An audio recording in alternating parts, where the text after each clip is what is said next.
Prophète Konde Paul Dominique Aza représentant l'égalité. L'homme de Dieu Aza père spirituel et fondateur église Iloba. Ezalaki ignorance na bayebaki te na ina fongola bino vérité moko boyeba eloko ezalaki na mitema bato na mitu ya bato wana obenga prophète représentant légal bitumba ya l'homme de Dieu bitumbani banda kala s'il vous plaît banda kala même na mikanda ya église batiaka prophète représentant légal ezalaki plein ya bato basalaka na salon vérité pour étouffer église étouffer prophète moto nyonso batiaka représentant légal aza na mandat déterminé ya 5 ans soit ndenge bacalcule 3 ans 5 ans ou plus batiaki prophète Konde Paul Dominique représentant légal otango 5 heures kokabala le prophète yo mandat esili vanda pembeni batia mosusu.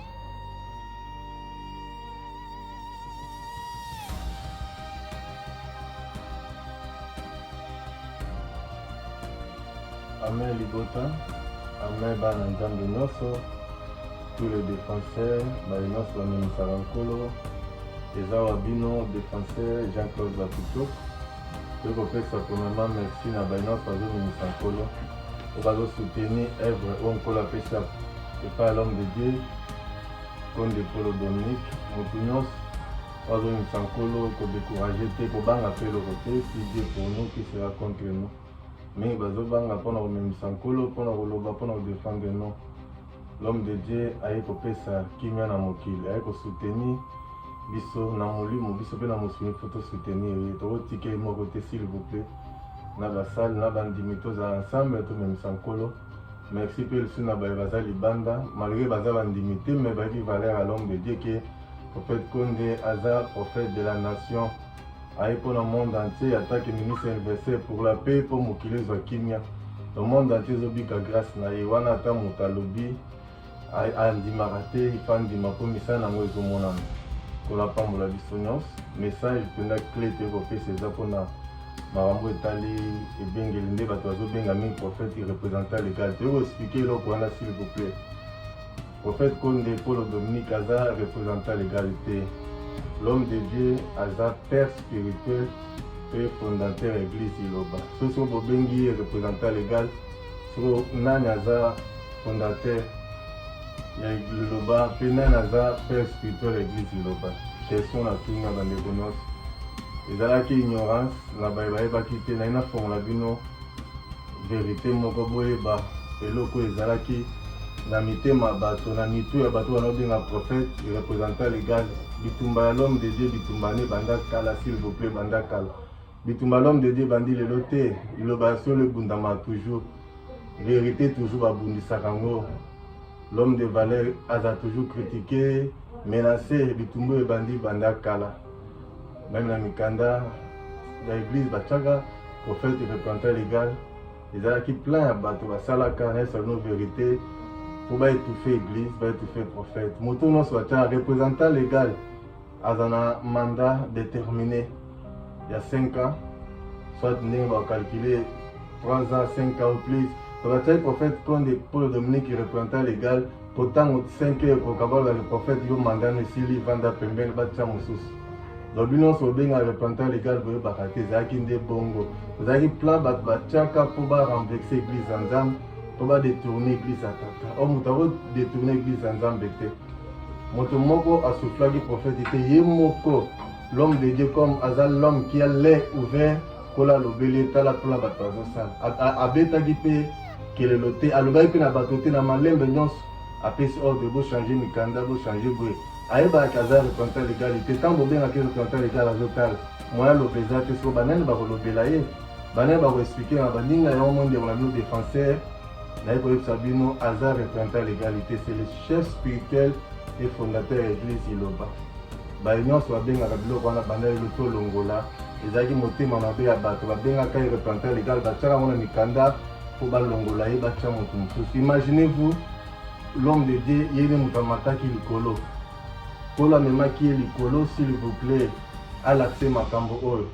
Azalaki ni na famille ni na libota amataki na papa te mama te camarade te voisin te amataki na mote na mosakolo moko te ni mondimi moko azalaki te amataki ye moko likolo Tant qu'on a l'accès makambo libota ngana bino tozalaki te. Masolo basolaki na nkolo na ye po azwa message wa kita na mona mokilo ase biso na bino tozalaki te.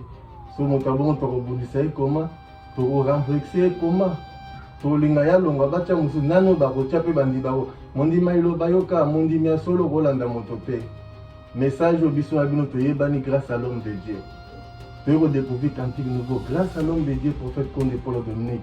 Tu peux découvrir la ville sainte, 7e trompette, même la Cantique de Mosée de l'Agneau. Tu peux la liturgie à Solondo de Zalaka, Proverbe 19.